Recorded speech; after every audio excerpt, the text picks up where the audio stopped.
Bonjour à tous, bienvenue pour la soutenance de thèse de Hamza Sami.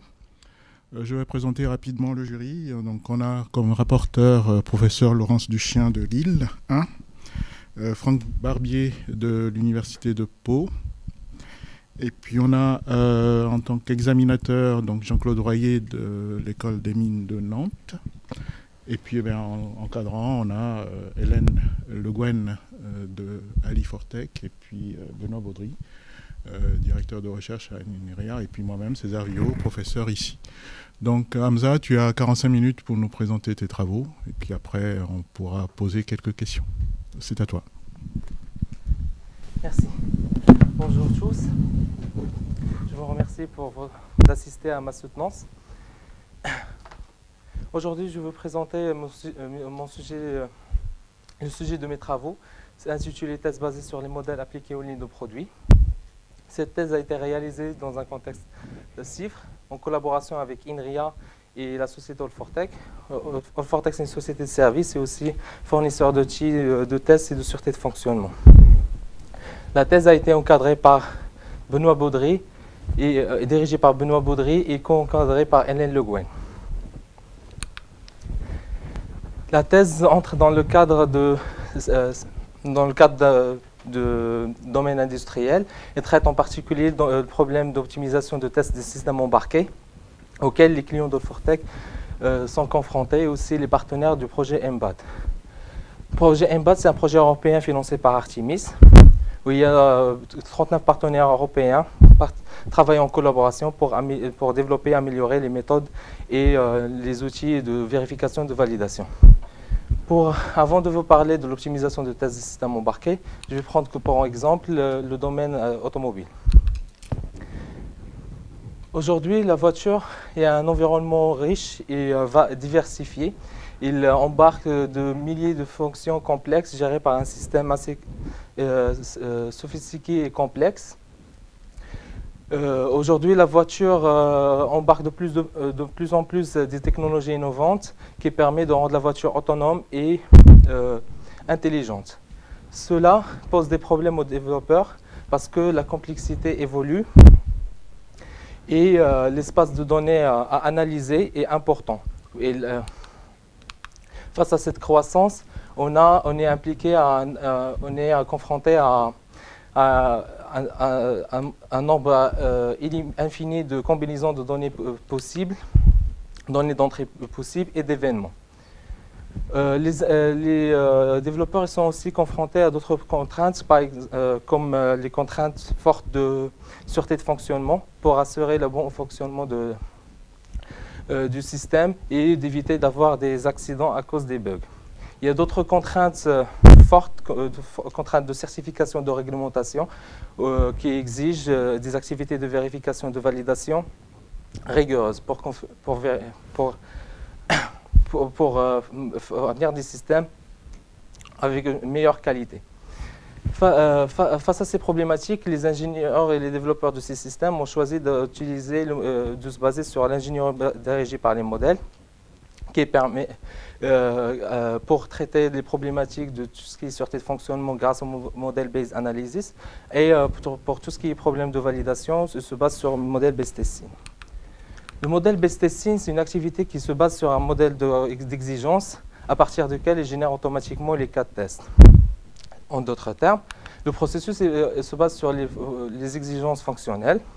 Pour créer manuellement des modèles abstraits et partiels qui représentent le comportement attendu d'un système, ce modèle peut être formalisé à l'aide de plusieurs formalismes, comme le modèle d'usage qui permet de représenter tous les scénarios possibles d'usage d'un système, ou bien des modèles UML comme diagramme d'activité qui permet de représenter le comportement attendu d'un système, ou bien des formalismes plus métiers comme CCML qui permet de capturer des informations essentielles concernant tout ce qui est performance, la mécanique. À partir de ce modèle, on peut générer automatiquement des cas de tests. Ces cas de tests sont des cas de tests abstraits fonctionnels. Pour pouvoir les utiliser, on est obligé de passer par des systèmes d'automatisation des tests pour générer des scripts de tests avec le langage cible de avec le langage adapté à l'environnement cible qu'on souhaite tester. Grâce aux bons tests, on peut exécuter ces scripts de test, soit sur des modèles Simulink pour modèles de simulation du comportement du système, ou bien sur le système lui-même. Les avantages du modèle Based Testing, d'abord, c'est la réduction de temps de développement des cas de test grâce à la génération automatique des cas de test.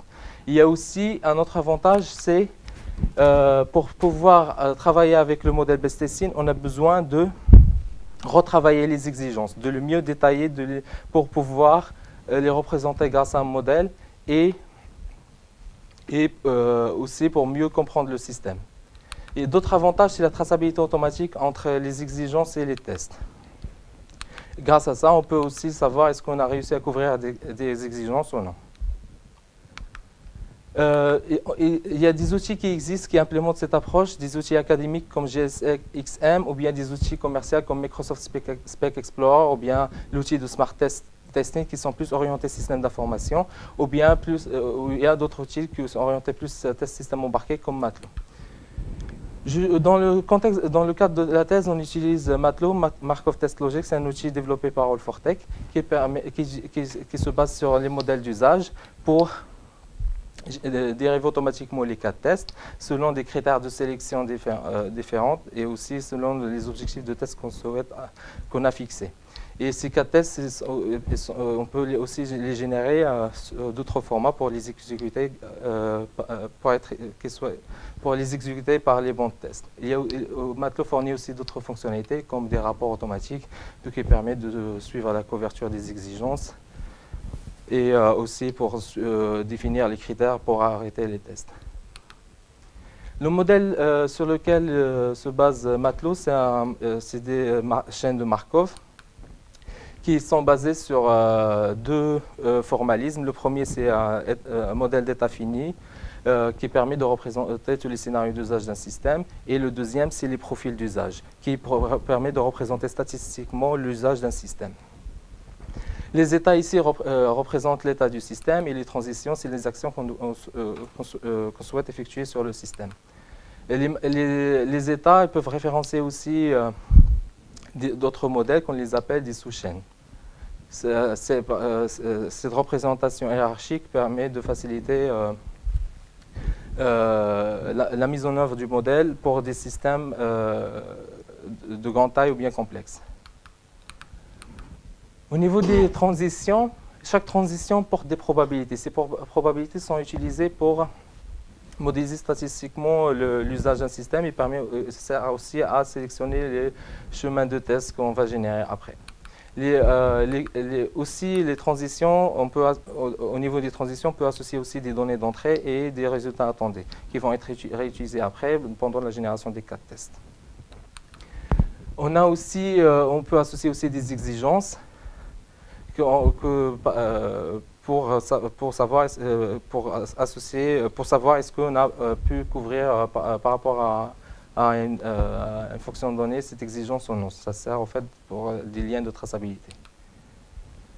Le modèle Based Testing a montré son efficacité dans le domaine au niveau de l'industrie d'automobile, où on a pu l'utiliser pour tester plusieurs fonctions, parmi eux les tableaux de bord. Pour cela, ce équipementier utilise les modèles d'usage pour générer automatiquement les cas de test. Et grâce au modèle Based Testing, il a pu automatiser son processus de test et aussi améliorer la qualité. Sauf que dans le contexte dans lequel le modèle Based Testing est utilisé, par ce équipementier, évolue. Aujourd'hui, il ne peut pas développer qu'un seul modèle de tableau de bord pour plusieurs versions de modèles de voiture. Il est obligé de s'adapter aux contraintes du marché et aussi à l'évolution de la technologie. Donc aujourd'hui, il ne développe plus un système individuel, mais plus des variantes de systèmes. On peut avoir pour le même modèle plusieurs variantes du tableau de bord. Pour mieux comprendre le problème auquel ce équipementier il est confronté. Aujourd'hui, au niveau du tableau de bord, on peut avoir plusieurs types d'affichage. Ça aussi, ça est lié aussi au type d'options qu'on peut ajouter au tableau de bord. Par exemple, la navigation, on est obligé d'avoir un affichage couleur adapté à la fonction navigation. Aussi par rapport au pays de destination auquel va être utilisé ce tableau de bord, soit kilomètre-heure, soit miles per hour. Et aussi, à partir de tout ça, suite à ça, l'industriel ne développe plus des systèmes individuels, mais développe une ligne de produits. Cette évolution impacte aussi le modèle de test utilisé pour générer les cas de test. Aujourd'hui, au début, le modèle de test était utilisé pour seulement créer les cas de test pour un système individuel, sauf que l'environnement évolue, le contexte évolue et les ingénieurs de test ajoutent plus de scénarios pour d'autres fonctions. Et aujourd'hui, on a un modèle de test qui ne représente plus qu'un seul les scénarios de test d'un seul système, mais de plusieurs systèmes. Pour mieux comprendre le problème, par exemple, pour cette variante du tableau de bord, on a une exigence comme quoi que cette variante du tableau de bord ne doit pas avoir de système de navigation. Cela représente que les cas de test ne doivent pas inclure ce scénario de test qui correspond à la navigation. Sauf que avec le processus de modèle-based testing, on ne sait pas faire ça. On ne sait pas générer des cas de test qui ne vont pas inclure le scénario de test de la navigation, parce que c'est un processus qui est effectif pour un seul système.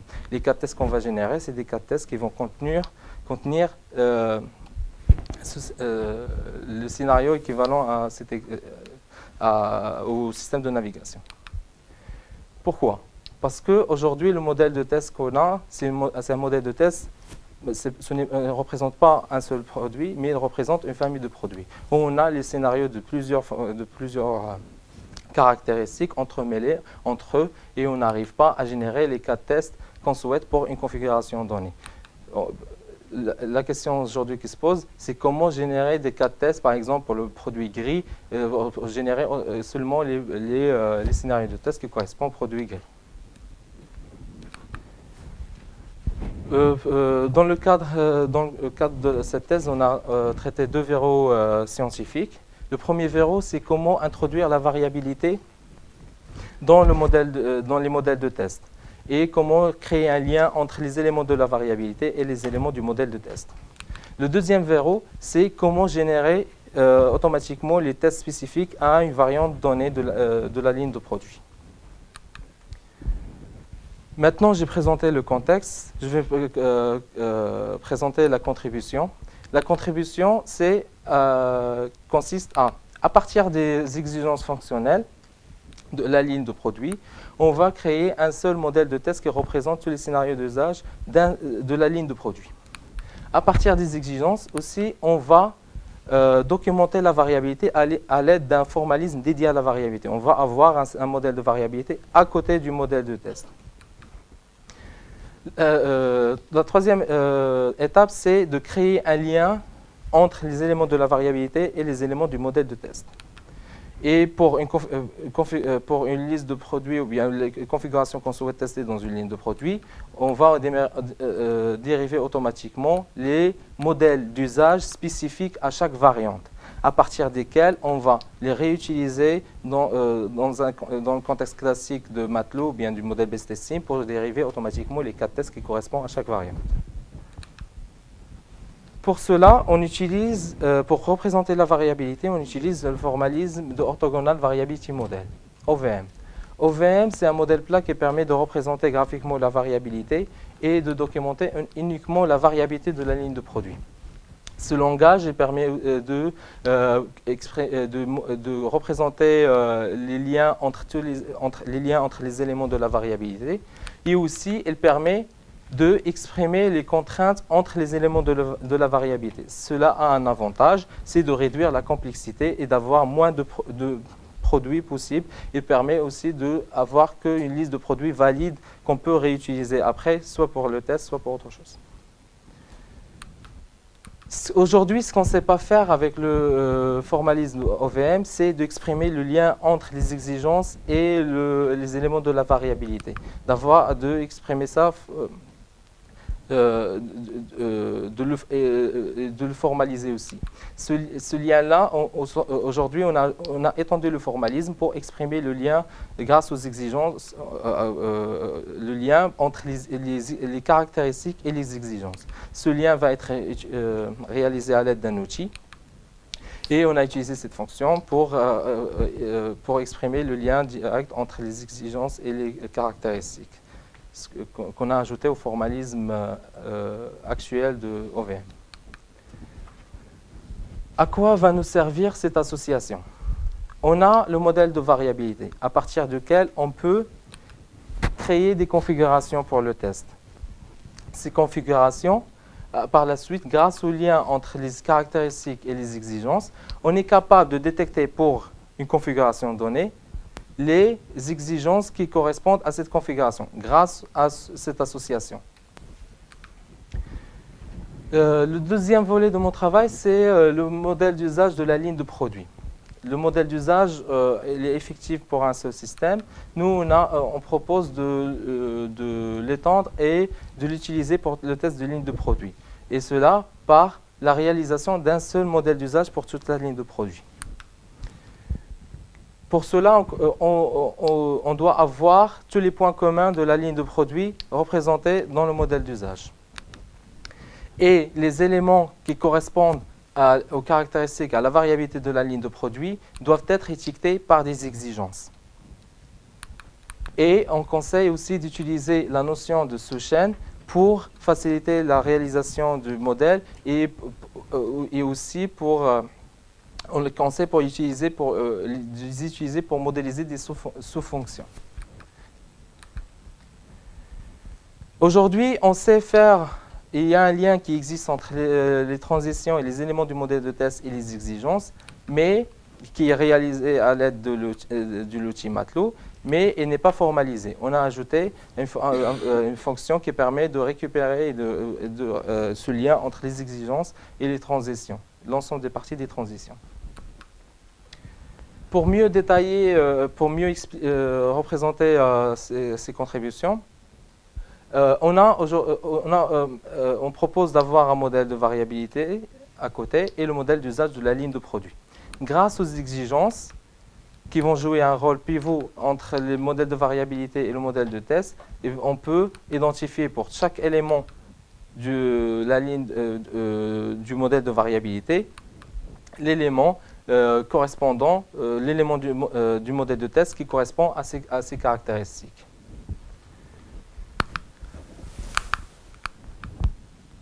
Maintenant, grâce aux exigences, on a réussi d'introduire la variabilité dans le modèle de test. Et grâce aux exigences, on a un lien direct entre les éléments des deux formalismes. Maintenant, pour une configuration donnée, on souhaite générer les cas de test correspondants. Pour cela, on propose de dériver automatiquement le modèle d'usage correspondant, afin de réutiliser le processus de modèle base testing pour dériver les cas de test.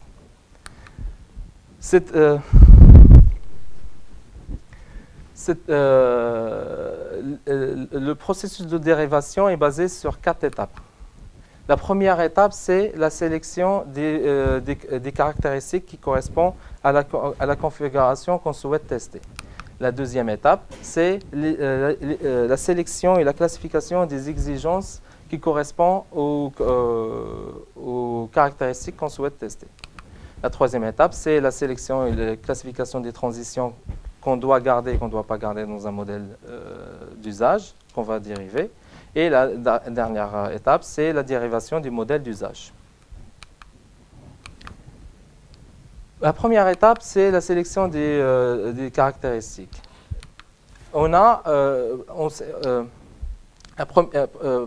première action, c'est l'identification des caractéristiques identifier la configuration configuration qu'on souhaite tester, de la variante qu'on souhaite tester. Dans le modèle de variabilité, on identifie ces caractéristiques qu'on souhaite tester et aussi on identifie dans le modèle de variabilité les caractéristiques qu'on ne souhaite pas tester. Donc, le modèle de variabilité est composé de caractéristiques qu'on souhaite tester et des caractéristiques qu'on ne souhaite pas tester. Pour cela, on a besoin aussi de identifier les exigences qui sont associées aux caractéristiques qu'on souhaite tester. Pour l'ensemble des exigences est composé des exigences communes qui correspondent à l'architecture de la ligne de produit et aussi de la partie variable. Cette partie variable, qui correspond aux exigences qu'on ne souhaite pas tester et les exigences qu'on souhaite avoir, les exigences équivalentes aux caractéristiques qu'on souhaite tester d'une configuration de la variante sous test.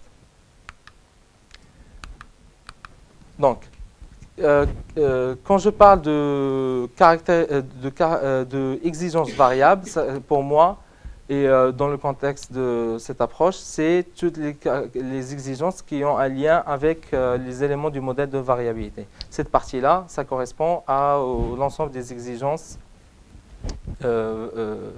variables. À partir des exigences, donc on identifie les exigences qu'on doit garder et les exigences qui correspondent aux autres caractéristiques qu'on ne souhaite pas tester, qu'on ne souhaite pas garder les éléments du modèle de test dans le modèle d'usage qu'on souhaite dériver. Cet ensemble aussi, on peut avoir dans ces deux ensembles des exigences qui sont communes entre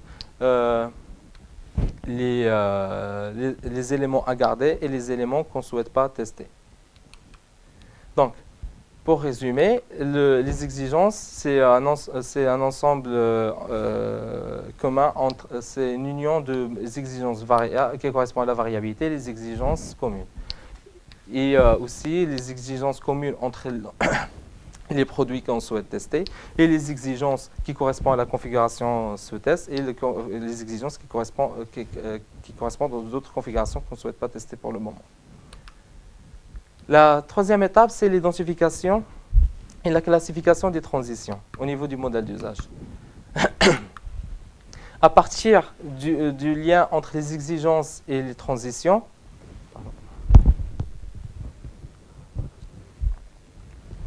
à partir de ce lien, on doit identifier les transitions qu'on doit supprimer et les transitions qu'on doit garder dans un modèle d'usage. Et aussi, il y a un autre cas, c'est les transitions qui correspondent à des cas incohérents, qu'on résume ici dans ce tableau-là. Par exemple, on a l'ensemble l'ensemble des parties R' des exigences qui est étiquetée, par exemple, on a une transition qui est étiquetée par R'. Si R' appartient à l'ensemble des exigences de configuration sous test, donc cette transition, c'est à garder. Si on a cette transition étiquetée par des exigences qui sont aussi qui font partie de l'ensemble commun entre l'ensemble des produits de la ligne de produits et ce qu'on doit garder, c'est une transition à garder. Ou bien, si les exigences appartiennent à l'ensemble des exigences communes entre les produits, donc c'est une transition à garder. Si cette exigence correspond à cet ensemble appartient à l'ensemble des exigences des autres produits, c'est une transition à supprimer. Les autres cas, c'est les transitions des cas incohérents, c'est-à-dire si on a une exigence une transition étiquetée à la fois par les transitions à garder et les transitions des autres produits qu'on ne souhaite pas tester. Donc, c'est un cas incohérent. Ou bien, une transition étiquetée par des exigences qui appartient aux trois cas. C'est une transition, c'est un cas incohérent. Ou bien, on a une transition qui est étiquetée par l'ensemble commun et à la fois par les exigences qui appartiennent aux autres produits qu'on ne souhaite pas tester. C'est un cas incohérent. La quatrième étape, c'est la dérivation automatique du modèle d'usage équivalent à la variante qu'on souhaite tester. La dérivation est basée sur deux étapes. C'est la suppression de tout ce qu'on ne souhaite pas garder, les transitions qu'on souhaite pas, des éléments du modèle de test qu'on ne souhaite pas garder et qui correspondent on doit garder que les éléments qui correspondent à la configuration ce test. Et la deuxième étape, c'est la correction de la structure du modèle. On doit générer un modèle un modèle valide au niveau de la structure et aussi des probabilités qui sont associées au modèle d'usage. Donc, l'algorithme prend en entrée le modèle d'usage de la ligne de produit plus la configuration ce test. Pour cela, la première étape, c'est la suppression des transitions qu'on ne souhaite pas garder dans le modèle d'usage. Ces transitions-là, identifiées grâce au lien entre la variabilité et le modèle du test, le modèle de la ligne de produit. Pour mieux illustrer ça, je prends par exemple cette configuration, quand je souhaite tester cette configuration. Pour sa configuration, on identifie les exigences, ces exigences qui sont présentes au niveau du modèle de test, qui étiquetent les éléments qui correspondent à cette configuration. Donc, la deuxième étape, c'est identifier toutes les transitions qu'on ne souhaite pas garder grâce aux exigences. Et là, en rouge, on a toutes les exigences qu'on ne souhaite pas garder dans ce modèle d'usage. Donc, on procède à la suppression. Après la suppression de ces transitions, on a un modèle qui n'est pas correct, où il y a des branches cassées, des chemins incomplets dans le modèle. Si on utilise ce modèle pour génération de cas tests, on ne peut pas, parce qu'on ne peut pas l'exploiter en état. Donc, la deuxième étape, c'est l'identification de ces chemins incomplets. Et cela, on se base sur une matrice stochastique qui permet à l'aide de laquelle on représente le modèle statistiquement. C'est-à-dire, on a les colonnes ici, on a l'ensemble des états du modèle, et les lignes représentent aussi l'ensemble des états du modèle. Et ici, on a la probabilité qui correspond pour aller à l'état début jusqu'à l'état 1. C'est la probabilité associée à ce chemin-là. Par exemple, ici, on a 1. Il existe bien un chemin pour aller de l'état début jusqu'à l'état 1, ainsi de suite. Comme c'est une chaîne de Markov étendue, pour prendre en considération l'état fin dans les calculs, on est obligé d'ajouter une autre ligne et une autre colonne qui correspond à l'état absorbant pour prendre en compte cet état fin dans les calculs. Après, à l'aide de ces matrices, on calcule la matrice R qui correspond à la matrice potentielle pour avoir la probabilité d'accès à chaque état. Cette probabilité va nous servir de savoir quels sont les états qui sont accessibles et qui ne sont pas accessibles. Donc, la probabilité d'accès, c'est égal à la probabilité de la visite de l'état est égale à 0. Donc, c'est un état inaccessible. Si c'est supérieur à 0, c'est un état accessible. Donc, il existe bien un chemin. Après, grâce à ce calcul-là, maintenant, tous les états qui sont en orange ici, c'est des branches cassées, des chemins incomplets qu'il faut les supprimer du modèle. Donc, on procède à la suppression de ces branches cassées. Maintenant, on a un modèle qui est structurellement correct, mais au niveau maintenant, l'étape auquel on doit procéder, c'est la correction des probabilités associées au profil d'usage du modèle. Par exemple, l'équation qu'on doit appliquer et la règle qu'on a au niveau du modèle du gène de Markov, c'est la somme des probabilités associées aux transitions sortantes d'un état doivent être égales à 1. Donc, ici, on voit bien que la règle n'est pas respectée, comme quoi on a une seule transition sortante, normalement on doit avoir 1 au niveau de la probabilité, et on a 0,5. Donc, on doit corriger les probabilités associées au modèle d'usage. Après la correction des probabilités et la mise à jour du profil d'usage, maintenant on peut exploiter le modèle qu'on a dérivé pour dériver des cas de tests spécifiques aux configurations ce test.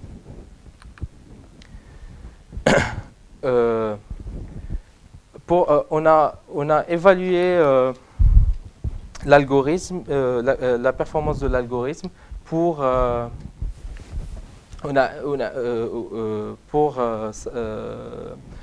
tester l'algorithme. Pour cela, on a pris 3 échantillons. Un modèle un modèle qui contient 18 états, d'autres modèles qui contient plus de 7000 états, un modèle qui contient 32 transitions et un modèle qui contient environ 15 000 transitions et un modèle avec 5 chaînes et un autre modèle avec 63 chaînes. Le rouge correspond à un modèle de tableau de bord, le jaune correspond à un modèle de moteur de voiture, et le vert c'est un modèle qui vient de l'aéronautique qui correspond à un système d'assistance pendant l'atterrissage et le décollage des pilotes. Ces modèles-là sont réalisés par des gens de l'industrie. Pour le modèle en rouge, on souhaite tester 12 produits, et pour celui jaune, on souhaite tester 3 produits, et le vert, on souhaite tester 2 produits. Les résultats de cette évaluation, on a réussi à dériver automatiquement un modèle d'usage où il y a 26 états, il contient 26 états, 45 transitions et 50 chaînes. Le produit qu'on a utilisé, c'est un petit produit pour lequel on a dérivé son modèle d'usage équivalent. L'algorithme, dans son cas, pour cet exemple, il a réussi à corriger 232 branches cassées. Pour le deuxième modèle qui correspond au moteur de véhicule, l'algorithme a réussi à réparer 102 branches cassées. Et le dernier, pour le plus petit modèle, on a réussi à corriger 3 branches cassées. Pour mieux pousser l'évaluation de l'approche, et comme c'est un problème qui concerne l'industrie, on a implémenté l'outil dans l'outil Product Line Manager, MPLM. Pour éditer les modèles OVM qui vont être utilisés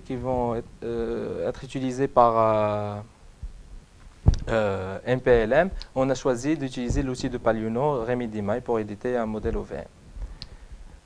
Pour la création du modèle d'usage, on utilise Matelot. Et pour la configuration des liens entre la variabilité et les éléments de test, on utilise MPLM, et pour la génération des cas de test, on utilise Matelot. MPLM, c'est un outil basé sur Eclipse RCP, et il contient environ 15 000 lignes de code, et qui a été intégré dans la plateforme de l'outil Matelot. À l'aide de, comme je viens de le dire, avec MPLM, on peut créer le lien entre les exigences et les caractéristiques. On peut aussi configurer l'ensemble des variantes qu'on souhaite tester dans une ligne de produit, et dériver automatiquement les modèles d'usage qui correspondent à la variante sous test. Et après, grâce au modèle dérivé par MPLM, on le réutilise au niveau de Matelot pour dériver automatiquement les cas de test. La perspective de MPLM dans Matelot, c'est ça. On a une vue grâce à laquelle on peut configurer, à partir du modèle de variabilité qu'on a ici, un ensemble de configurations qu'on souhaite tester. La vue Properties permet de faciliter la configuration de ces variantes, et aussi pour créer le lien entre le modèle de variabilité et les exigences. On a aussi une vue qui permet de créer des stratégies de génération, des modèles de test qu'on souhaite dériver. Et ici, on a le log qui permet de afficher les traces d'exécution de l'algorithme, qu'est-ce qu'on a supprimé, et aussi les cas incohérents qu'on a identifiés tout à l'heure au niveau des cas des transitions. Si on a une incohérence, le log ici, on va avoir l'information comme quoi qu'il y a une incohérence au niveau du modèle. Il faut regarder ici et traiter ce problème-là. Les cas tests générés par Matelot, on peut générer des cas tests abstraits textuels qui permettent, pour avoir un plan de test qu'on peut exécuter manuellement, et aussi des scripts de test automatiques. Au niveau des cas tests, on voit bien les données d'entrée et les résultats attendus qu'on associe au niveau des transitions, et aussi les exigences qui correspondent aux actions. Au niveau de l'évaluation, on a évalué l'approche à l'aide d'un cas d'utilisation qui vient de l'industrie, fourni par Airbus dans le cadre du projet européen MBAT. Airbus, ils développent une ligne de produits. C'est un produit qui permet d'assister les pilotes pendant le décollage et l'atterrissage des hélicoptères.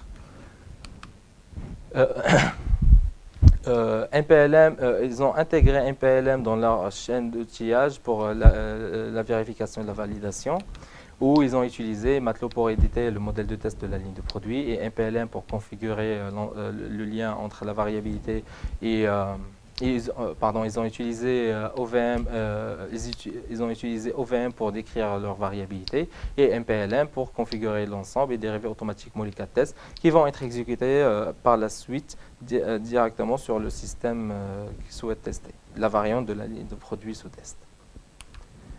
Ils ont réalisé l'ensemble des étapes du scénario MPLM eux-mêmes. Tout d'abord, eux, ils se basent pour gérer la variabilité, ils utilisent des matrices pour gérer la variabilité de cette ligne de produit. Avec notre approche, maintenant, ils utilisent OVM pour mieux documenter, pour mieux comprendre la variabilité. Ce modèle de variabilité a été réalisé par Fraunhofer. Le modèle de test, ils ont réalisé un modèle de test qui correspond à la ligne de produit. On a là, ici la chaîne principale qui référence d'autres sous-chaînes qui correspondent à la variabilité, où ici on a le scénario pour une variante et un scénario pour d'autres variantes qu'on ne doit pas, normalement, on doit générer qu'un seul chemin dans cette chaîne.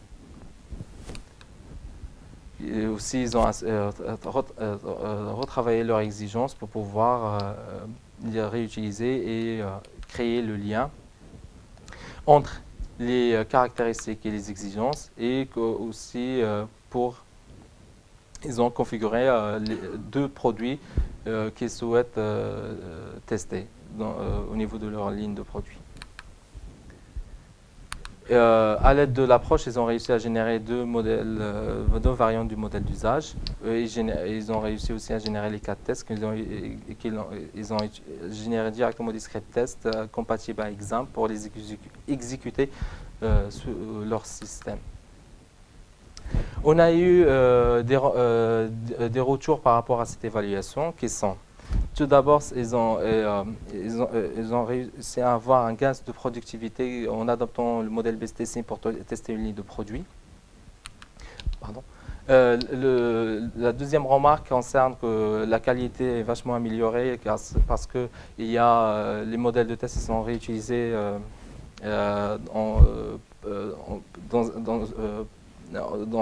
par plusieurs produits dans plusieurs situations. Il trouve que l'approche de MPLM permet de gagner aussi au niveau de productivité parce que pour chaque nouvelle variante de la ligne de produit, on n'est pas obligé de repartir de zéro pour développer des cas de test. On a déjà une structure qu'il faut faire évoluer pour générer les cas de test automatiquement pour les variantes de la ligne de produit.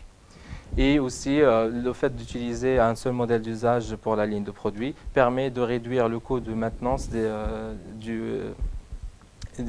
tests. Une autre remarque qu'on a eue de Airbus, c'est au niveau des exigences. Avant de commencer à travailler avec le modèle BSTC pour tester des lignes de produits, il faut retravailler les exigences pour mieux les détailler les détailler et pour pouvoir pour réussir à créer le lien entre les caractéristiques et les exigences facilement.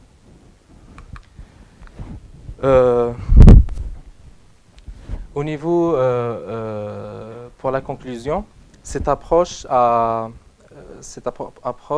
permis d'utiliser le modèle base testing pour le test des lignes de produits.